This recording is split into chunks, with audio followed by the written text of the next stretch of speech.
fàttaliwaat leen xibaar yi ci kàllaamay wolof léegi lay doon ñu dem nag ca poste ndax foofu fitna ga mi ngi gën di tar ndax nag ña nga xamante ni ñoom ñoo fay liggéeyee li ñu ñaawlu ñu ni mooy fitna gi nga xamante ni Abdoulaye Bibi Baldé di directeur général ba moom moo yónni ñi nga xam ne ñoom ñooy ay garde corps am ñu làpp seen secrétaire général di Ibrahima Sarr moo tax ñu ni daal dina ñuy décréter ñaari fan yoo xam ne namuñu liggéey benn yoon direction générale ba nee na loolu du fi amee tey du fi amee ëllëg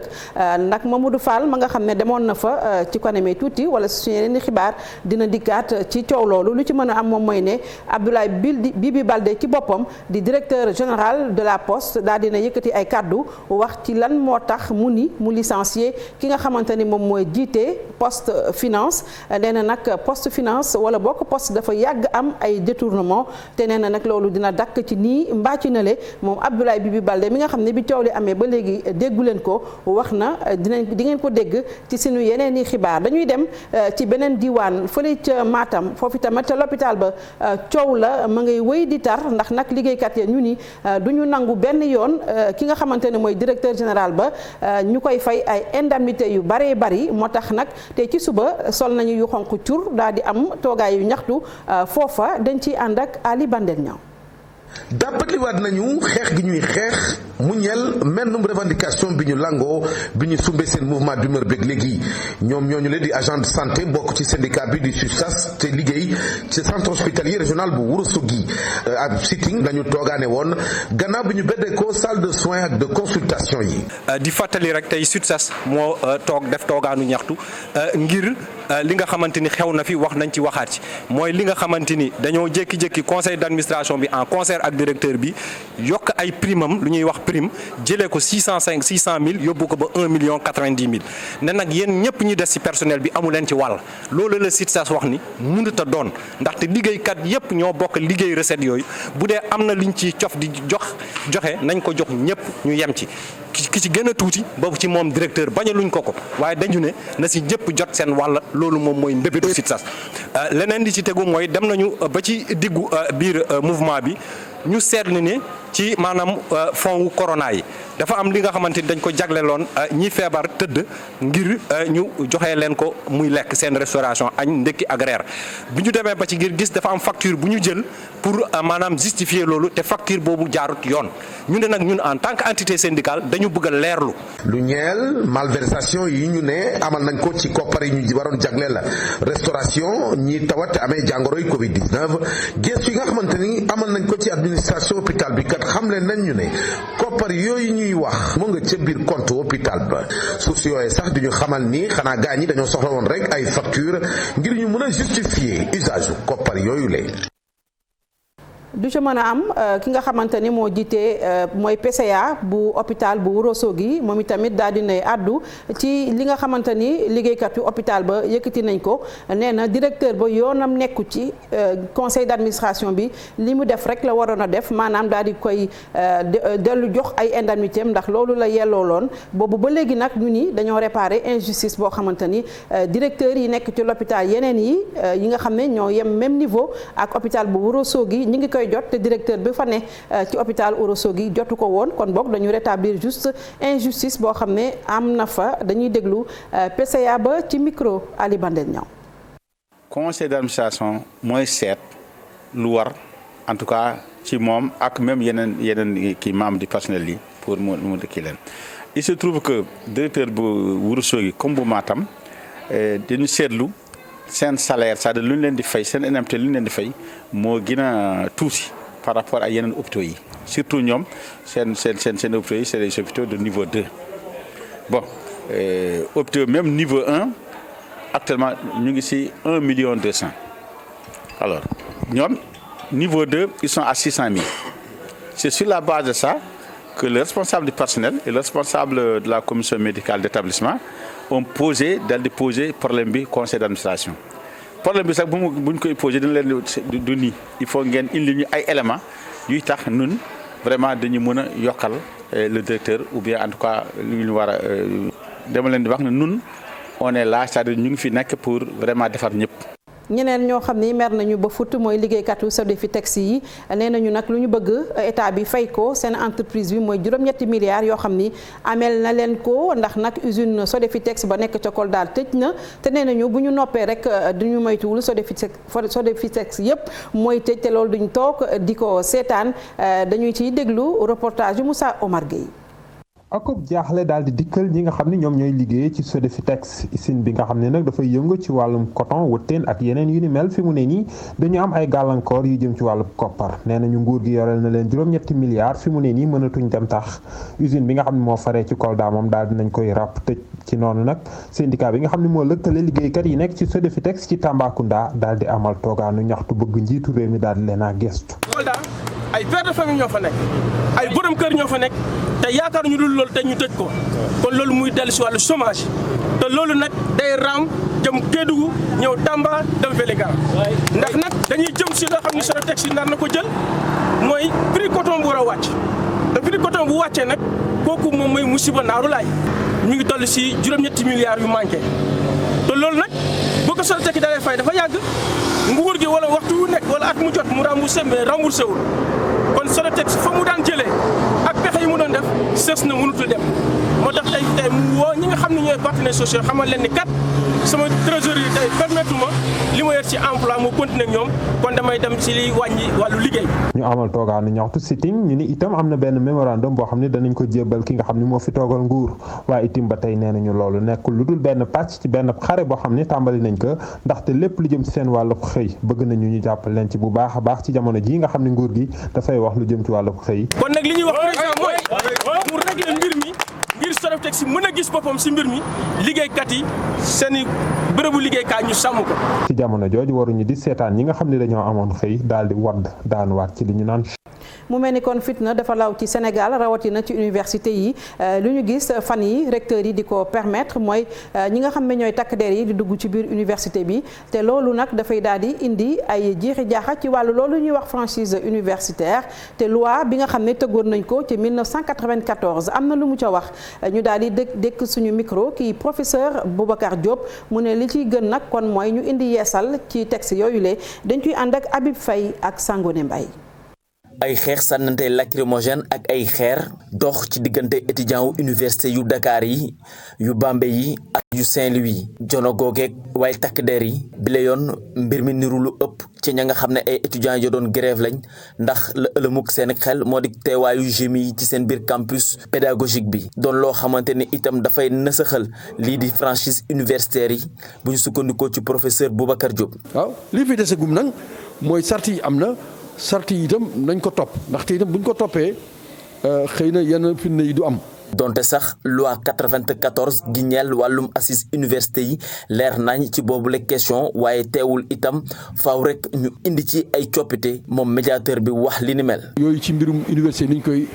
soppi Sénégal nag yëm nañu si góorgóorlu waaye ba léegi am na lu des ndaxte Sénégal dañu fay daal rek fa ñuy jàngale waaye fay xale yi di fanaan di fa lekkee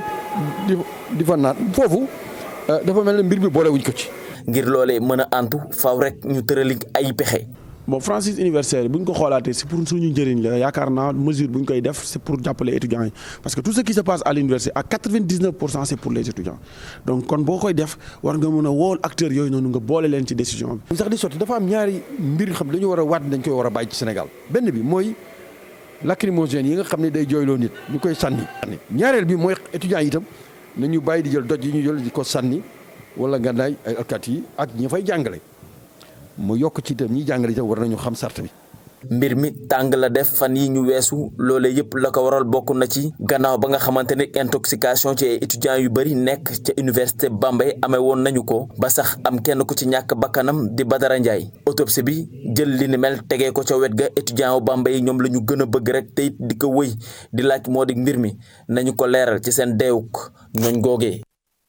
keneen ku ñàkk bakkanam di Bakary Baldé ci CM bu Wakaam démb la lan moo ko waral dafa doon amal éducation physique mu daanu ñàkk bakkanam mu mel ni mi ngi bëgg bari te nag ñun ñëpp jaar nañ ci saa yu ñu daan war a def éducation physique dañ doon jaar ci li nga xamante ni moom mooy visite médicale mu mel ni loolu amatul xanaa nag xëy na ñi nga xam ne ñoom ñooy nekk ci classe d'examen ñoom ñoo koy faral di def moo tax nag li xew démb tax na ministère de l'éducation nationale tàmbali na waxtaan ak ministère de la santé pour xool naka la ñuy delloo si waatee visite d'aptitude boobu laata ngay dugg ci collège bi dañ ciy ànd ak Fatou Bintou Conté ak Thierno Laurent Mendy.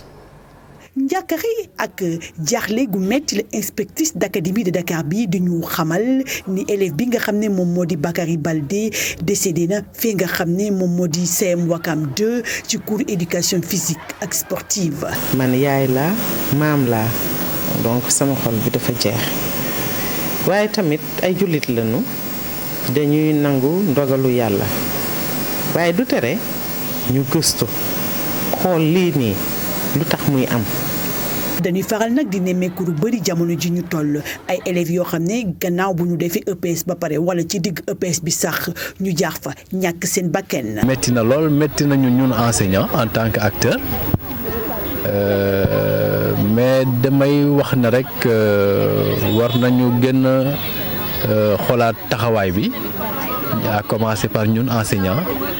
dem aussi ci parents d'élèves yi ak administration mi nga xamante ne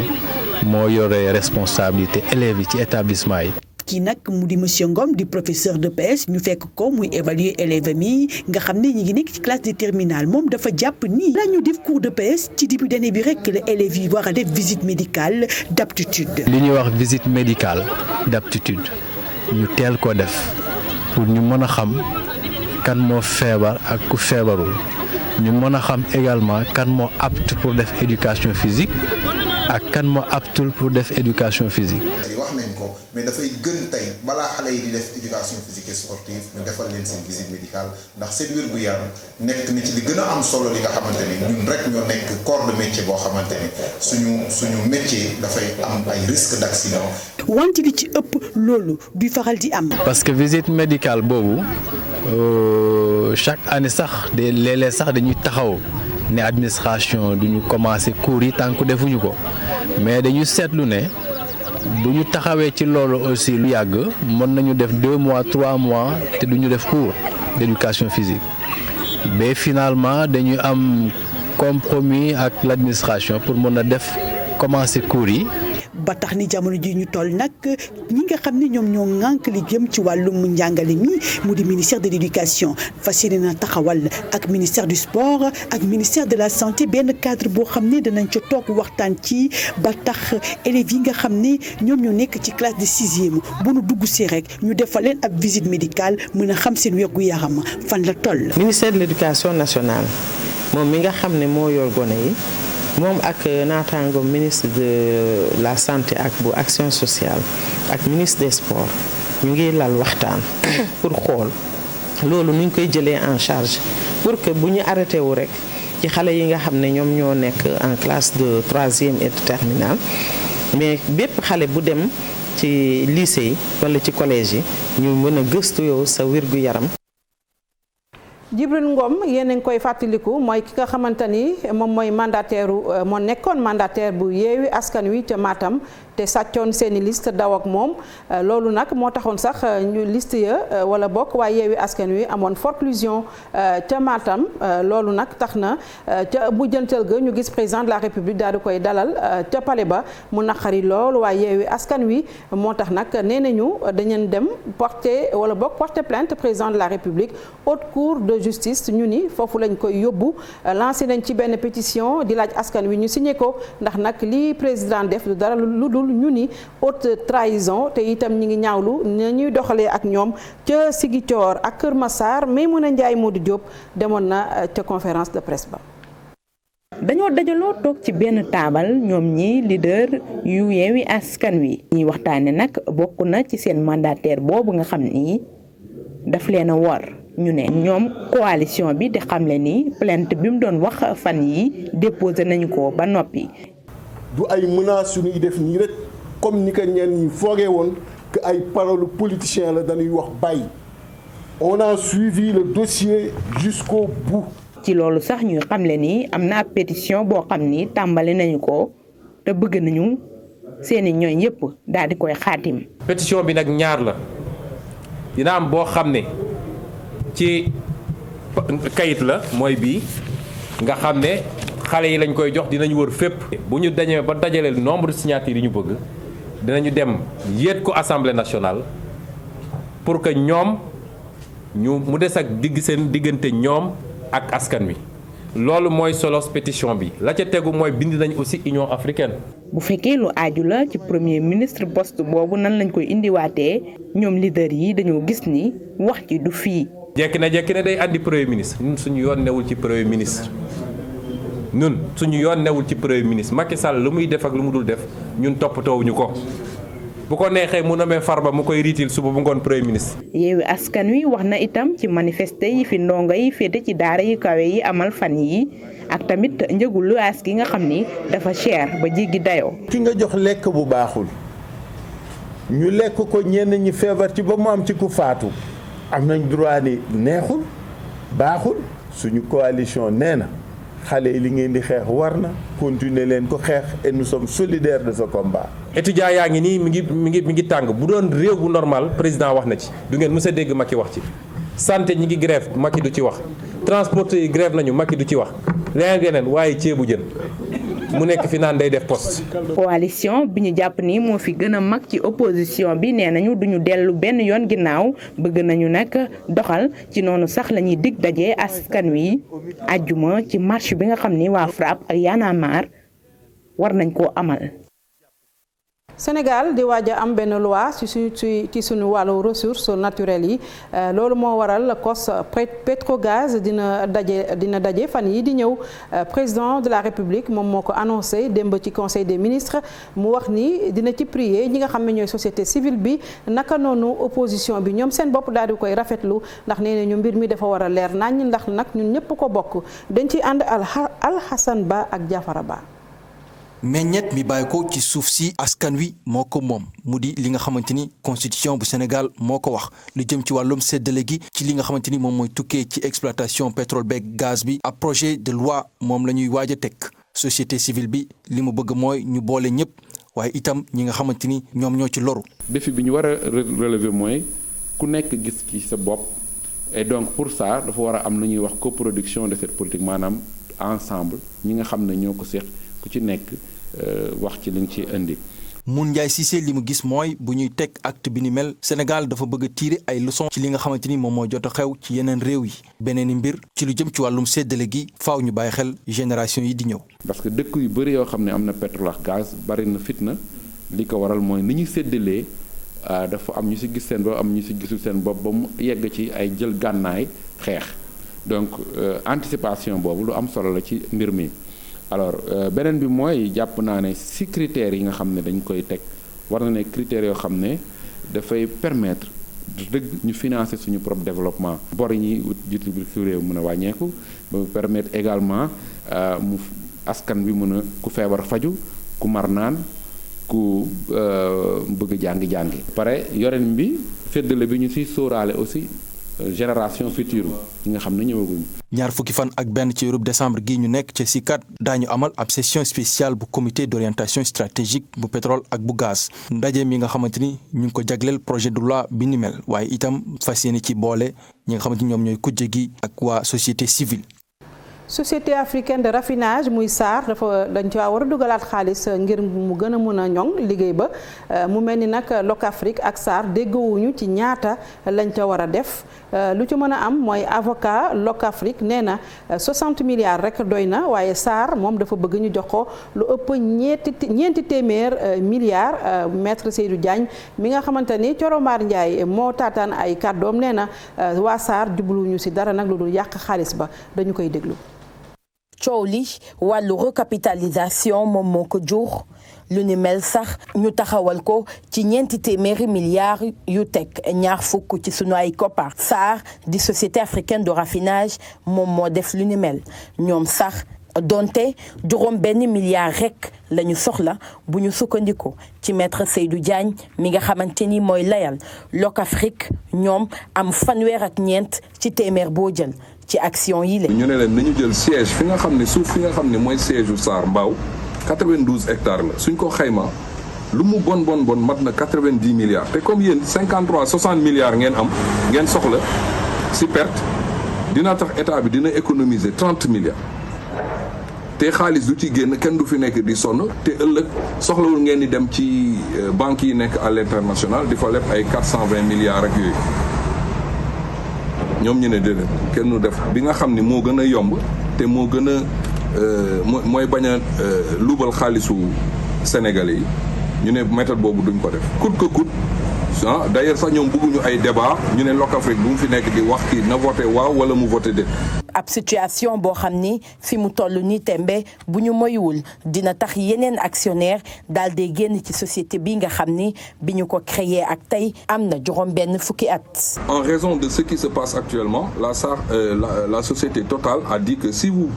bu ñu sukkandikoo ci li nga xamante ne moo xew jamono ji ak ni ñu yore kër gi di Sarr waa société Total moom dañ ne bu ñu soppaliwul doxalin rek dinañ génne ci capital bi te ku xam Total xam seen xarañte seen taxawaay ci lépp lu laale hydrocarbure fii ci réew mi ñoom dañu gis ne rek ni ñu yore kër googu de Sarr moom dëppwul ak niñ ko bëggee. La Sarr à cause de cette mauvaise gestion et de cette gabegie financière. naam àndul ak ci yëf yi di demee waaye nag Locafrique wax ni pare na ngir signer bi les résolutions ñoom sax jàpp ne li doon seen wareef mooy ñu alerter te def nañu ko. bi ñu gisee nag ni que ñoom ñi ngi continuer ñu ne ñun suñ li ñu doon liggéey mooy wane nañ ba pare léegi nag jaratul ñuy désigner kenn comme convoqué ngeen assemblée générale le 30 ñun le 30 dinañ ko voter mais ëllëg su dara amee ñu xam ne ñun suñu responsabilité nekku si ndax biñ ñu bëggee dugal ci loo xam ne baaxul ñun dañu wax ni d'accord ñu suñu jaayee doole nag convoqué beneen assemblée générale suñu ñëwee ñun dinañ voter loolu la ñu wax tribunal dem opération la boo xam ne ay problème yu dul jeex la nar a indi Sénégal ay coow yu dul jeex te loolu nekkul loo xam ne dañu xalaat ni moo gën. Maître Seydou Diagne moom jàpp ne mbir mile dañu ko war a leeral fi mu toll nii nag direction bu Sarr ñoom wax ni bëggaguñoo yee yàbbi ci mbir mi nga xam ni boobu ak léegi moom la ñuy waxtaanee. jeexalee ci rubrique les bonnes feuilles de la rédaction tey nag ñu intéressé wu ci livre bi nga xamante ni Amadou Tidiane Cissé moo ko bind daal di koy tuddee terrorisme la fin des frontières di livre boo xamante ni dafa wax lépp loo xamante ni am na jafe-jafe ci wàllu terrorisme ci biir Sahel bi moom Amadou Tidiane Cissé bind na yeneen livre yoo xamante ni dafa mel ni yi ni mel lañ ci waxtaanee note de lecture dañu ci ànd ak Ibou Diouf Pape Sangone Mbaye.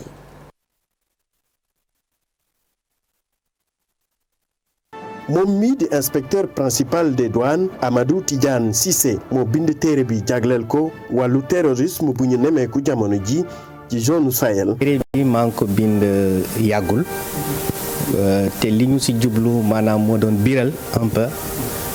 fësal liggéeyu administration des douanes ci wàll xeex lépp loo xam ne mi ngi jëm ci terrorisme. ci bile téere mu ñëwaat ne daanaka frontière amatul li ko waral nag mooy jafe-jafe bi nga xamante ne réew yi am nañ ko ak doole bi nga xam ne ñi amal terroriste am nañ ko tamit. ñun ci suñ taxawaay nag li ko gën a waral mooy dañu nekk ci frontière te frontière boo ko seetloo nit ñi dañuy dugg di génn dañuy dugal marchandise di génnee marchandise. donc suñu taxawaay foofu au niveau des frontières tax na tamit ñu mën a saytu lépp loo xam ne mën na indi gàllankoor suñ ko dugalee ci réew mi. am lu bëri lu yees ci ni nga xamante ne moo aju ci wàllu kaaraange rawatina xeex lii di terrorisme réew yi bu ci nekk mën nga door terrain d'opération wala sax foo xamante ne dañ fay làqatu. jamono ji ñu toll nii terrorisme amul frontière yemuñu Mali rek parce que jóge nañ Mali dem Niger. yemuñu Niger rek parce que jóge nañ Niger dem Burkina Faso yemuñu Burkina Faso rek parce que tey ñi ngi ci am na attaque yoo xam ne signalé nañ ko ci Côte d'Ivoire yemuñu foofu parce que laal nañ Bénin laal nañ tamit Togo. douane di amal liggéey bu mucc ayib ci lépp lu laale wàllu fraude terrorisme ak yenn ñaawte fii loolu tamit ñëwaat na ci bile téere. source de financement yi douane am na ci rôle bu muy joué parce que ñun am nañ ay programme yoo xam ne ay tëralin yoo xam ne dañuy jéem a fexe ba xeex ba ñoom duñu am ay jumtuwaay ci wàllu koppar wala ci wàllu ngànnaay pour mën a def li nga xam ne ñoom ñoo ko moom la ñu yéene def si dëkk yi nekk nii ana Amadou Tidiane Cissé gannaaw téere bi nga xamante ne bind na ko mu ngi fësal ne ñëpp ñuy yëngu ci wàllu xeex terrorisme jamono ji amul benn réew boo xamante ne moom képp mën na jëlee ñaawteef yi bàyyeekoo ci wàllu terrorisme. yàlla musal ci wàllu terrorisme di yem ak yéen fii ci xibaar yi dañuy dem publicité gannaaw publicité yi Sara Cissé dina fi teew pour le 20h.